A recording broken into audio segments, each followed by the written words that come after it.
Welcome to our channel. నమస్తే అండి. ప్రణామం. కొన్ని రోజులుగా తిరుమల శ్రీవారి లడ్డు వివాదంలో కొన్ని ఆసక్తికరమైన విషయాలు బయటకు వస్తూనే ఉన్నాయి, కొన్ని సంచలనమైన విషయాలు జరుగుతూనే ఉన్నాయి. ఇప్పుడు చూసుకుంటే కనుక సుబ్బారెడ్డి ఆయన పిటిషన్ వేశారు హైకోర్టులో, అంటే విజిలెన్స్ విచారణ ఆపాలి అని. అండ్ ఇంకోటి ఏంటంటే బొత్స సత్యనారాయణ కూడా విచారణ జరిపించండి, టీడీపీ వాళ్ళు తప్పుడు ప్రచారం చేస్తున్నారు, అదే అబద్ధం నిజమైతే కనుక విచారణ జరిపించాలని ఆయన కూడా వ్యాఖ్యానించడం అయితే జరిగింది. దాని గురించి ఏం చెప్తారు మీరు? ఇప్పుడు నువ్వు చెప్పిన మాటల్లో నవ్వు పడుతుంది కదా, ద్వంద్వ వైఖరి. ఒకరేమో విచారణ వద్దు అంటారు, ఇంకొకరేమో చెయ్యండి అంటారు. ఇప్పుడు వాళ్ళకి క్లారిటీ లేదు. ముందు వాళ్ళు కూర్చొని వాళ్ళ పాలిట్ మెంబర్ సభ్యులు కూర్చొని మాట్లాడాలి. ఎట్లా మాట్లాడుకోవాలా? ఇలా మన మీద, మన పార్టీ మీద, మన పార్టీ అధ్యక్షుడి మీద వివాదం చెలరేగింది కాబట్టి వాళ్ళ పాలిట్ బ్యూరో మెంబర్ కూర్చొని చర్చించుకొని ఏదో ఒకటి ఏడ్చి చావాలా, నిజం చెప్పి చావాలా. ఇప్పుడు ఇక్కడ జరుగుతుండేది ఈ కన్వర్షన్, కరప్షన్, ఈ కల్తీ రెడ్లు బ్యాచ్ అంతా ఏకమయ్యారమ్మా. గుర్తుపెట్టుకోవాలి, కన్వర్షన్, కరప్షన్, కల్తీ రెడ్లు బ్యాచ్. వాళ్ళు కల్తీ చేయింది ఏముంది? ఇప్పుడు తిరుమల తిరుపతి దేవస్థానానికి సంబంధించిన లడ్డు కూడా కల్తీ చేశారు.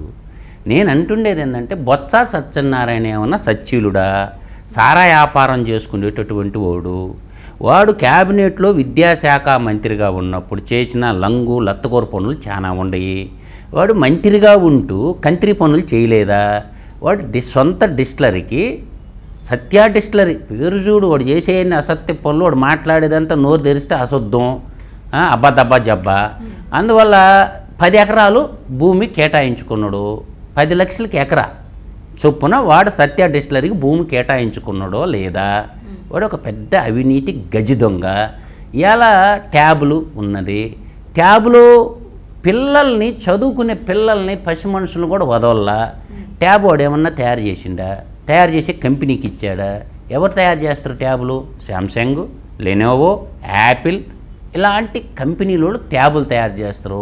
వాళ్ళకి టెండర్ ఇవ్వకుండా ఒక ట్యూషన్ కంపెనీ, బైజూస్ అనే ట్యూషన్ కంపెనీకి 700 కోట్లు దోచిపెట్టిన లఫుట్గాడు బొత్స సత్యనారాయణ. అందువల్ల ఏంటంటే కాదేది కల్తీకి అనర్హతమని దేవదేవుడైన తిరుమల వెంకటేశ్వర స్వామితో పెట్టుకున్నాడు బతికి బట్టగట్టినోడు ఎవడు లేడు ఈ భూమండలం మీదని నేను చెప్పగలను. హిందువుల ఆరాధ్య దైవుడైనటువంటి శ్రీవారి జోలికి పోతే శ్మశానానికి పోక తప్పదు. వాళ్ళకి మిగిలింది శ్మశానమే. అందువల్ల నేనంటుండే ఏంటంటే, గతంలో మనకు ఆధారం ఉంది. జగనాసురుడు తండ్రి అయినటువంటి మహామేతగాడు ఉమ్మడి ఆంధ్రప్రదేశ్ అసెంబ్లీలో రికార్డులు బయటికి తీస్తే తిరుమలలో 7 కొండలు ఏడుండే, ఉండేది 2 కొండలే అన్నాడు. అది అన్న 48 గంటల లోపల పావురాళ్ళ గుట్టల్లో పీసి అయిపోయిండు. అర్థమవుతుందా? అందువల్ల జగన్మోహన్ రెడ్డి చేసినటువంటి పాపాలని పాయిచిత్తంతో కడుక్కోదు. ఇవాళ ప్రపంచవ్యాప్తంగా ఉన్నటువంటి వెంకటేశ్వర స్వామి యొక్క భక్తులు కలియుగ ప్రత్యక్ష దైవమైన వెంకటేశ్వర స్వామి జోలికి వచ్చిండు కాబట్టి వాడికి ఇంకా మిగిలి ఉండేది శ్మశాన నిలయమే వాడికి కాబోతుంది. ఎందుకంటే గుండెలు రగిలిపోతున్నాయి. దీనికి ఒక ప్రశస్తం ఉంది. 1857 సిపాయిల తిరుగుబాటు ఎందుకు జరిగింది? మంగల్ పాండే ఆ రోజు ఏం చేశారంటే, తోటాల్లో కొవ్వు పెట్టి పేల్చమన్నారు రైఫిల్స్ని. అటు ముస్లింలు వాడే తోటాలకేం పంది కొవ్వు, హిందువులు వాడేటటువంటి తోటాలకేం ఆవు కొవ్వు పెడితే మంగళ పాండే రగిలిపోయిండు అనమాట. ఇది దుర్మార్గము. అప్పుడు ఆఫీసర్లంతా క్యాథలిక్ క్రిస్టియన్లే, బ్రిటిషర్సే కదా. వాళ్ళు ఐప్రప్పల్లో ఉంటే ఇప్పుడు ఒక క్యాథలిక్ క్రిస్టియన్ అనేవాడిని రాష్ట్ర ముఖ్యమంత్రిగా చేసుకున్నటువంటి, రాష్ట్ర ప్రజలు చేసుకున్నటువంటి దౌర్భాగ్యమైనటువంటి వాడిని పెంచి పోషించింది కూడా నాటి కేంద్ర ప్రభుత్వంలో పెద్దలు కూడా పెంచి పోషించారు. ఇప్పుడు ఆ జగనాసురుడు అనేవాడికి భూమి మీద బతికే అర్హత లేదు. ఇది చెయ్యరా అనేటువంటి పాప కర్మ చేశారు కాబట్టి భారతదేశ వ్యాప్తంగా కాదు, ప్రపంచ దేశంగా ఉన్న హైందవులందరూ రగిలిపోతారు. కాబట్టి దీని మీద హిందువులంటే సహనశీలులు, సహనంతో ఉంటారు. ఆ సహనంతో ఉన్నటువంటి హిందువుల్ని ఈ సహనాన్ని పరీక్షిస్తుండు. వీళ్ళు ఏం చేస్తారులే. ఈరోజు ఇజ్రాయిల్ యుద్ధం జరుగుతుంది, లెబనాను, ఇజ్రాయిలు, తర్వాత ఇరాను, ఇరాకు, కువైటు, ఈజిప్టు, ఎందుకు యుద్ధాలు చేసుకుంటుండే?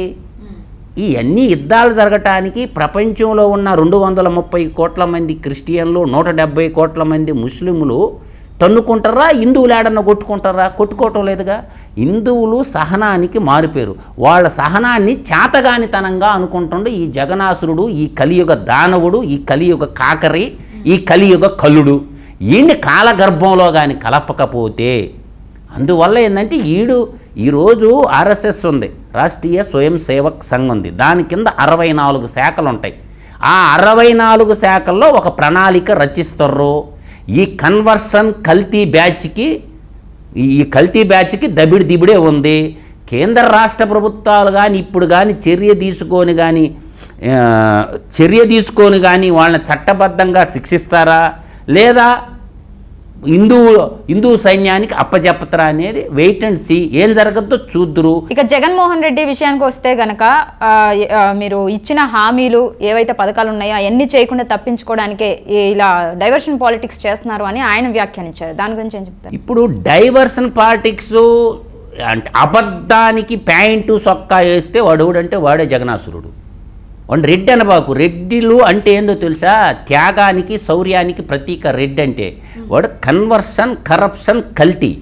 అప్పుడు ఈ కన్వర్షన్ కల్తీకి సమాధానం ఏ విధంగా చెప్పాలో, దేవుడు లడ్డు కల్తీ జరిగిందా లేదా, నీకు సిగ్గు లజ్జ మానం మర్యాద అనేది ఏదన్నా ఉంటే గడిచిన 5 ఏళ్లలో నీకు కంపెనీలు సప్లై చేసినటువంటి అయితే సప్లై వాటికి ఉంటాయి కదా వాల్యూయేషన్, ఆ సర్టిఫికేట్లు బయట పెట్టండి, ప్రమాణ పత్రాలు. ఇది ప్రమాణం. ఆ ప్రమాణం అంటే ఏంటంటే వాల్యూస్. ఆ పత్రాలు బయట పెట్టమని అడగటుండా నేను. ఎందుకు బయట పెట్టడం లేదు అంటే లేదు. వాడు వెంకటేశ్వర స్వామి విగ్రహాలు తెచ్చుకొని ఇంట్లో పెట్టుకొని కాళ్ళకాడ పూజ చేపించినప్పుడే వాడు బతుకు అర్థమైపోయింది. తాడేపల్లి కొంపలో మొగుడు పెళ్ళాం పోయి తిరుమల కొండకు పోయి పట్టు వస్త్రాలు సమర్పించకుండా, దేవదేవుడి కాడికి పోయి సమర్పించకుండా వాడు వెంకటేశ్వర స్వామిని తెచ్చి ఇంట్లో పెట్టుకున్నటువంటి నీచోత్తముడు, కర్కోటకుడు. అందువల్ల ఇటువంటి వాడికి సరైన శిక్ష వేశాడు. పంగనామాలు అంటారు. పంగనామాలు అంటే 11 రెడ్డిగా మిగిలిపోయిందిగా. అందువల్ల తెలుగు ప్రజలందరూ అర్థం చేసుకున్నారు. అందువల్ల ఏంటంటే మీరు ఒకటి సైంటిఫిక్ ఎవిడెన్స్ ఒకటి ఉంది. శ్రీహరికోట ర్యాకెట్ కేంద్రంలో ఏదన్నా ఒక ర్యాకెట్ మన అంతరిక్షంలోకి ప్రయోగిస్తుంటే శాటిలైట్ ద్వారా ఆ మ్యాప్ తెచ్చి వెంకటేశ్వర స్వామి కాడ పూజ చేయించి సైంటిస్టులు తీసుకుపోతారు. అదేవిధంగా చెంగాళమ్మ అనే గుడి ఉంటుంది సూళ్ళూరుపేటలో. ఆమె గ్రామదేవత. పోచమ్మ, ఎల్లమ్మ, రేణుకమ్మ, మైసమ్మ, పోలేరమ్మ, అంకమ్మ, వీళ్ళందరూ రేణుకమ్మ, వీళ్ళందరూ గ్రామదేవతలు. ఈ గ్రామదేవతలకు సంబంధించినటువంటి కాడ కూడా పూజ చేపిస్తారు. ఒకటి మానవ శక్తితోటి, మానవ మేధస్సుతో పాటు సైంటిఫిక్ నాలెడ్జ్, దైవానుగ్రహం కూడా ఉండాలని మన పెద్దలు, మన సనాతన ధర్మం, మన హైందవ ధర్మం చెబుతుంది. దానికి ఈడేం చేసిండు? ఇంకొకటి నేను చెప్తాను. ఈ బొత్స సత్యనారాయణ నోరేసుకోవటం అరటం కాదు. గజపతులు అంటారు. గజపతులు బొబ్బిల రాజులు ఉంటే గజపతుల ఆలయం ఏది? సింహాచల దేవస్థానం. మానస ట్రస్ట్ కింద అక్కడ ఏదైనా సరే గజపతుల వంశస్థులే ధర్మకర్తగా ఉండాలా. ఢిల్లీ నుంచి ఒక క్యాథలిక్ క్రిస్టియన్ని తీసుకొచ్చి ఆ ట్రస్ట్ సభ్యుడు చేసి మానస ట్రస్ట్ని చేసి నాశనం చేసిండుగా ఏది వేణుంబాకం విజయ కసాయి రెడ్డి అని ఉన్నాడు కదా, వాడేగా చెప్పింది. ఈ బొత్సగాడు పాత్రదారుడే కదా. ఆ రోజు మన విజయనగరం రాజులైనటువంటి అశోక్ గజపతి రాజులలో వంశపారంపర్యంగా వస్తున్నటువంటి దేవస్థానం, 100,000 ఎకరాలు భూములు దానం ఇచ్చినట్టు ఆ కుటుంబంలో ఎవరిని తీసుకొచ్చారు? ఢిల్లీ నుంచి ఒక క్యాథలిక్ క్రిస్టియన్ అమ్మాయిని తీసుకొచ్చి మామూలుగా మగపిల్లోళ్ళు ఉండాలి. దానికి ఆగమన శాస్త్రం ప్రకారం, సనాతన ధర్మం ప్రకారం ఆడుండాలా. పెట్టింది. ఆ రోజు ఎట్టపోయినవురా జగనాసురుడా నువ్వా? అందువల్ల ఈడు క్రిస్టియన్ మతాన్ని వ్యాప్తి చేయటం కోసం అన్నాజల్లులు ఇద్దరు కలిసి డ్రామాలు ఆడుతారు. ఈ 19 ఎలక్షన్లో ఏం చేసింది? చేతిలో బైబిల్ పెట్టుకొని ఎలక్షన్లో ప్రచారం చేయడం అనేది తీవ్రమైన నేరం. ఆ రోజు విజయలక్ష్మి చేతిలో బైబిల్ పెట్టుకొని ప్రచారం చేసిందా లేదా? వీళ్ళు రాజ్యాధికారం కోసం అటు బైబిల్లో ఒక్క పేజీ కూడా జగన్మోహన్ రెడ్డికి వీళ్ళ మాట్లాడేదే. సింహాచల దేవస్థానం ఘటనైతేనేమి, తర్వాత అంతర్వేది రథం తగలబడింది, లక్ష్మీ నరసింహస్వామి అంతర్వేద రథం తగలబెట్టినటువంటి నీచులు వీళ్ళే. తర్వాత రామతీర్థవానికి సంబంధించినటువంటి రాముడు శిరస్సు కోసినటువంటి దౌర్భాగ్యపు ముఠ. ఇదే లడ్డుల్ని ఎక్కడే పంపించారు? ఈరోజు మనం ప్రాణప్రతిష్ఠ చేసుకుంటుంటే రామలల్లాల్ని అయోధ్యకు కూడా లడ్డులు రాముడిని పంపించేశారు అనమాట. అయోధ్య రాముడిని కూడా నాశనం చేశాడు. రాముడికి ఒక చరిత్ర ఉంది, రామాయణంలో ఒక ఇతిహాసం ఉంది. ఆ రోజు ఋషులు మునులు మహర్షులు తపస్సు చేసుకుంటే ఆ తపస్సులో చెప్పిన యజ్ఞవాటికల్లో మాంసపు ముద్దలేస్తుంటే, అయ్యా మా యజ్ఞం నిర్విఘ్నం అవుతుంది, కాపాడు రామచంద్ర ప్రభు అని అయోధ్యాధీశుడైనటువంటి సరయూ నది ఒడ్డునున్నటువంటి కొసల దేశాధ్యక్షుడైనటువంటి రాముడు వచ్చి తన శరములతో తన కోరదండముతో ఈ రాక్షస మోకనందనం చంపలా ఆ యజ్ఞాల్ని జరిపించిండ్రు కదా. ఆ విధంగా ఇప్పుడు రాముడు భక్తులందరూ కూడా, శ్రీరామ భక్తులు, ఐందవ ధర్మ జనోద్ధారకులు అందరూ కూడా ఏకమవుతారు. ఈ జగనాసుర బ్యాచ్కి ఇంకా పారిపోండ్రా అని చెప్తుండా. మీరు ఈ దేశంలో బతికే అర్హత లేదు. ఆ లడ్లంతని చరిత్రలో ఒక క్యాథలిక్ క్రిస్టియన్గా ఉన్నటువంటి ఒక దౌర్భాగ్యుడు, ఈ జగనాసురుడు చేసినటువంటి వాడి మతాన్ని వాడు డెవలప్ చేసుకోవటం కోసం ఈ దుర్మార్గుడు చేసిన దుశ్చర్య కాబట్టి రగిలిపోతుంది. కాబట్టి కేంద్ర హోంశాఖ కూడా రంగంలోకి దిగి ఈ దుర్మార్గుడు చేసినటువంటి ఈ దుష్ట చర్యానికి తుదముట్టచ్చకపోతే ఈ బ్యాచ్ను మొత్తాన్ని నాశనం అయిపోద్ది, ఐందవ సమాజం అంతా మేల్కొంది. కాబట్టి అంత తేలిగ్గా ఏం వదలము.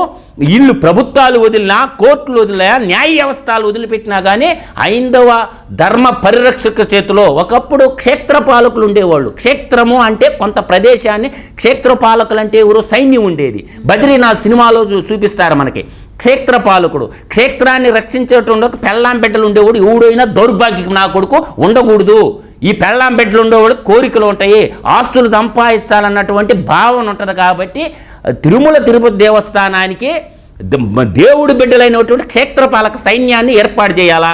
అందువల్ల ఏంటంటే ఈ డిక్లరేషన్ రిజిస్టర్లోనే సంతకం పెట్టని దొంగ, వాడు దొంగతనం చేసే కదా పైకి వచ్చింది. వాడు మదంతో కొట్టుకుంటాడు. వాడి మీద ఉన్న 11 సిబిఐ కేసులు, 9 ఈడీ కేసుల్లో తీర్పిచ్చుంటే ఈ దౌర్భాగ్య పరిస్థితి ఆంధ్రప్రదేశ్ ప్రజలకు పట్టేది కాదు. ఇది న్యాయ వ్యవస్థ కూడా ఒక రకంగా న్యాయ వ్యవస్థ కూడా వాడి మీద ఉన్న 11 సిబిఐ కేసులు, 9 ఈడీ కేసుల్లో తీర్పులు ఇచ్చుంటే మిల్లాడ్ చంద్రచూడ్ గారు మీకు చేతులెత్తి దండం పెడుతున్నాము. వాడి మీద దొంగతనం చేసిండా లేదా, దోచేసిండా లేదా, ఆ తీర్పులు ఇచ్చండి. మాకు బట్టిన దరిద్రం వదిలిపోద్ది, మాకు బట్టినటువంటి ఈ సీమాంధ్ర నేలకు బట్టినటువంటి శని వదిలిపోద్ది. వాడు వెంకటేశ్వర స్వామిని మోసం చేసిందంటే వాడు సామాన్యుడు కాదు, వాడు రాక్షస సంతకు సంబంధించినోడు. కాబట్టి అందుకే నేను ఎప్పుడు చెప్తా, వాడు కలియుగ దానవుడు, వాడు కలియుగంలో పుట్టిన జగనాసురుడు, వాడు కలియుగంలో పుట్టిన కాకరి, కలియుగంలో పుట్టిన కర్కోటకుడు, కలియుగంలో పుట్టినటువంటి కలుడు అంటే దుర్మార్గుడు అని చెప్పు. వాడికి భూమి మీద పెట్టేటటువంటి అర్హత లేదు. అబద్ధానికి ప్యాంటు సట్టేస్తే వాడే జగనాసురుడు అని మాత్రం చెప్పగలను. ఓకే, థ్యాంక్ యూ అండి.